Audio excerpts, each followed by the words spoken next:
Ministering Angels by Lori A. Thompson. Chapter 22. Nathan awakes anxious to help Joshua with the water. Nathan joins the water boys, and by the looks of the pile of water-filled skins on the shore, the water boys have been down here for a while. Soon they will have gathered enough for the day.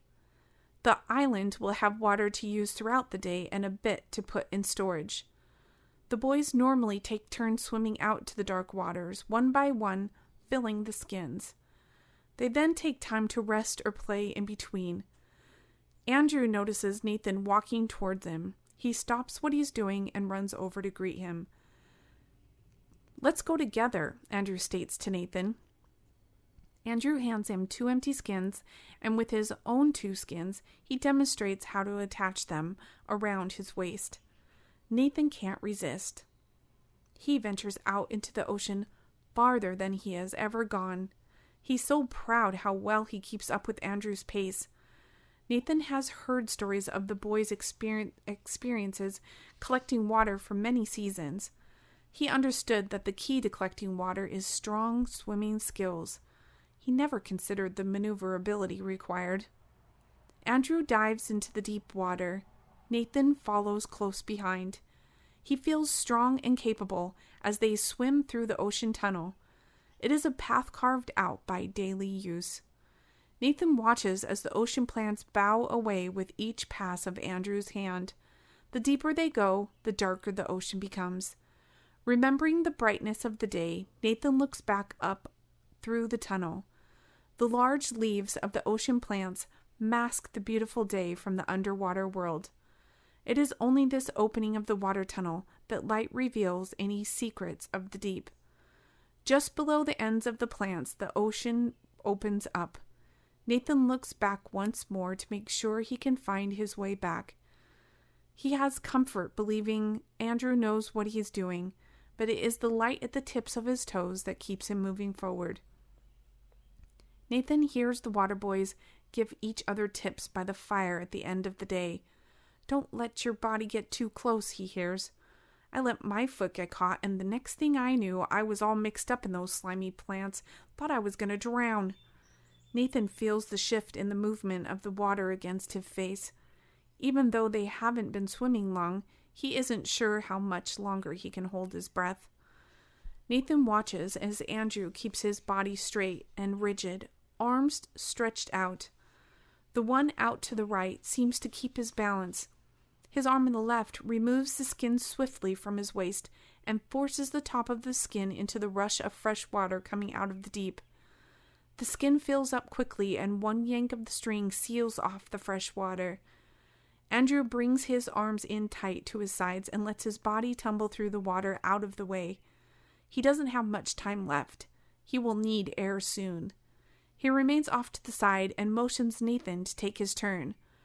"Josh makes it look so easy," one of the water boys' statements echo through Nathan's mind. Andrew motions again as he notices Nathan's not moving. Andrew waves to Nathan again, but Nathan still doesn't move or acknowledge Andrew. Andrew ties off his skin to his belt and swims over to Nathan. He grabs him around the chest under his armpits and yanks on him to get them both to the surface. After a couple of tugs, Nathan realizes he has missed his cue to gather water. He starts to kick his feet, turns, and they both follow the light, to and through the tunnel. They break the surface and gasp for air. "I want to try again," Nathan bursts out in between breaths. Andrew bursts out laughing as he thinks of Nathan's frozen body underwater. He laughs even harder, making it difficult to keep his head above water. The ripples of water hit his face as his head bobs up and down.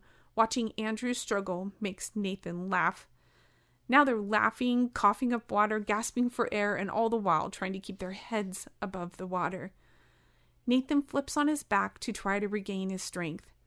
Meanwhile, the water boys on the shore gather and store the day's supply, then pile the empty skins. It is tradition to wait until all the boys return, and then they all go to the feast together.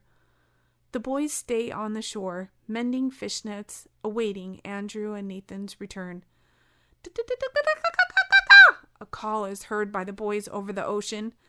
The water boys respond immediately by jumping up from the sand and running over into the water to greet Nathan and Andrew. Answering back, they call out.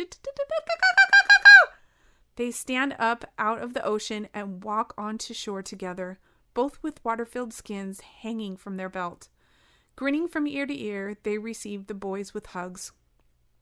Excited about Nathan's water gathering, they enter the cave in a group and lift Nathan up on their shoulders, laughing and calling out to the boys. Boys come out to join in the fun. A celebration is set for tonight. Out of their rooms and then down the pulleys, all the boys rush over. Joe is standing by the fire, and even he is smiling at the little guy's success for the day. The whole cave stirs with excitement. Joe sends one of his hunters out to get the animal boys.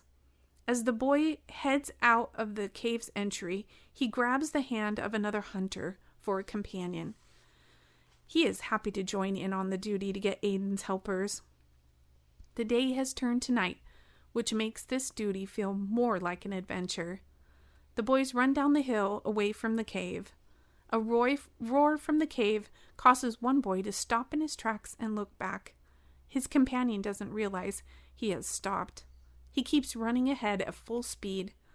The boy pauses and stares back at his home. The light beams out of every crack in the cave. He imagines the cave with every light lit, and how Joe must have the fire bigger than it has ever been. The top of the island is glowing as light seeps through the cracks of the entrance, beams reaching up to the sky. The companion returns, grabs his hand, which lifts him from his still stance. Looking back once more as he's being dragged away, he smiles. End of chapter 22.